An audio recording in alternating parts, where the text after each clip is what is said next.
This is the story of Jack and the Beanstalk.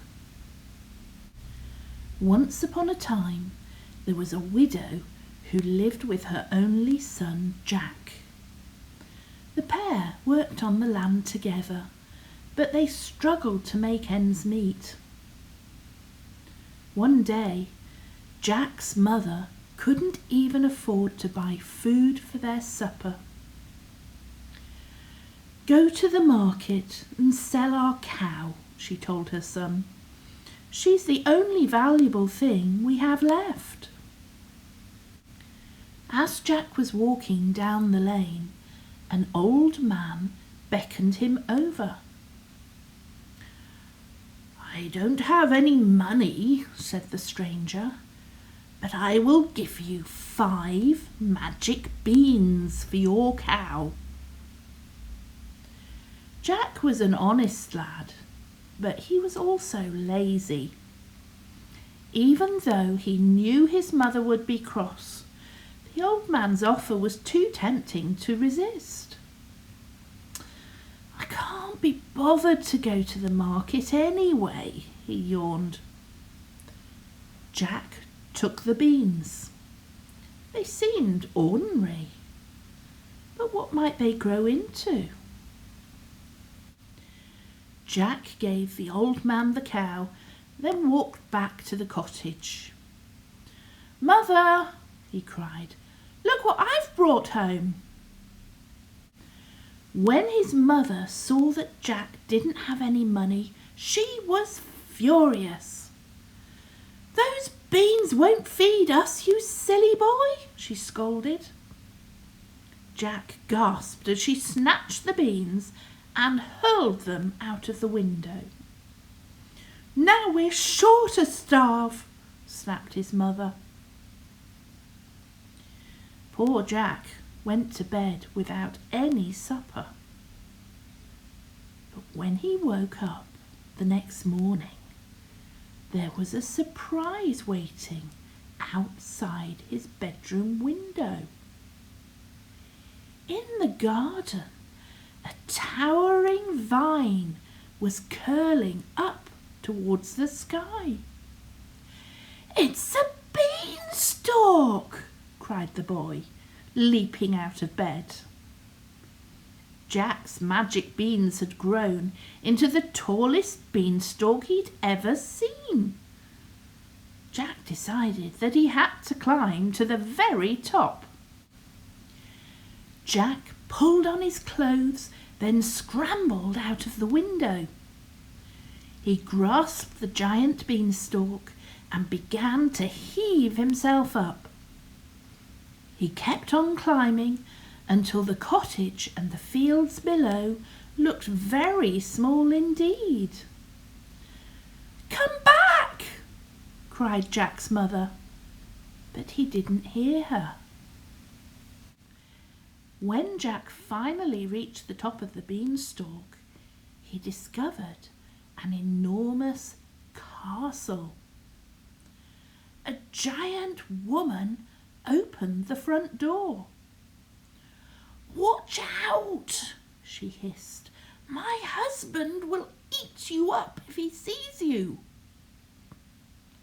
Suddenly, there was a thunder of giant footsteps. "Fee, fi, fo, fum, I smell the blood of an Englishman. Be he alive or be he dead, I'll grind his bones to make my bread." The woman scooped Jack up and took him inside. Jack watched from a cupboard as the big, ugly giant slammed fistfuls of money bags on the kitchen table. "So many gold coins," he chuckled greedily, "and they're all mine." When the giant had finished counting his money, he bellowed for some supper. His wife scuttled in with a pot of broth that was bigger than Jack's cottage. The giant ate his fill, then slumped into a deep sleep. The giant's snores rumbled around the castle. Jack summoned up all his courage and crept out of the cupboard. "Those gold coins would feed us for 100 years, he gasped. "They belong to you," whispered the giant's wife. She explained in a hushed voice that her husband had stolen a great deal of money from Jack's father many years before. While the giant slept on, Jack dragged a heavy money bag out of the castle and back down the beanstalk. When Jack got to the bottom of the beanstalk, he ran inside and presented the gold coins to his mother. "You've saved us from ruin, son," she cried. Time passed, but Jack still thought about the giant and his stolen treasures. So one day, despite his mother's pleading, he climbed back up the beanstalk. When he got to the castle, he could hear the giant shouting out, "Fee, fi, fo, fum, I smell the blood of an Englishman. Be he alive or be he dead, I'll grind his bones to make my bread." Jack hid in a cupboard again. This time the giant was sitting at the kitchen table, holding a magic hen. Jack waited until the giant ate his supper and fell asleep. Booming snores echoed across the kitchen. "I must take that hen to my mother," the boy decided. "It can lay golden eggs." Jack led the animal back down the beanstalk. His mother was thrilled with her new hen. The next day, Jack climbed the beanstalk again. The giant's wife looked frightened when she saw him. Her husband's shouts rumbled behind her.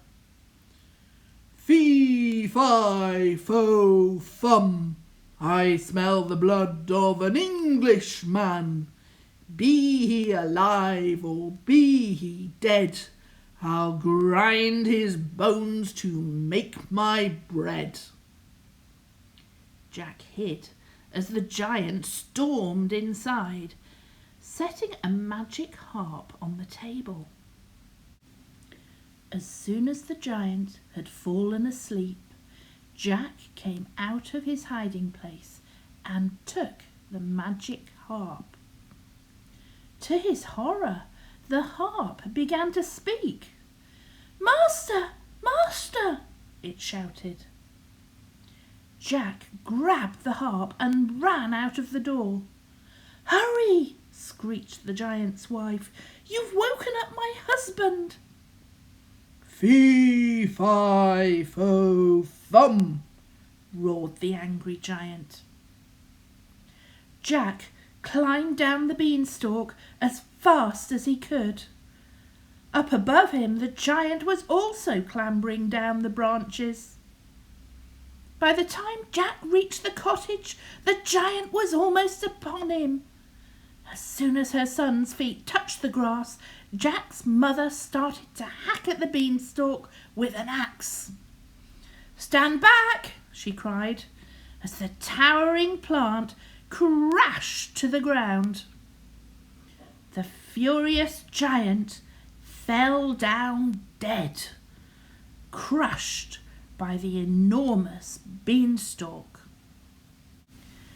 The magic beans had restored Jack's family fortune. Now that they had what was rightfully theirs, Jack and his mother lived in peace and contentment for the rest of their days. Neither of them would ever be hungry again. The end.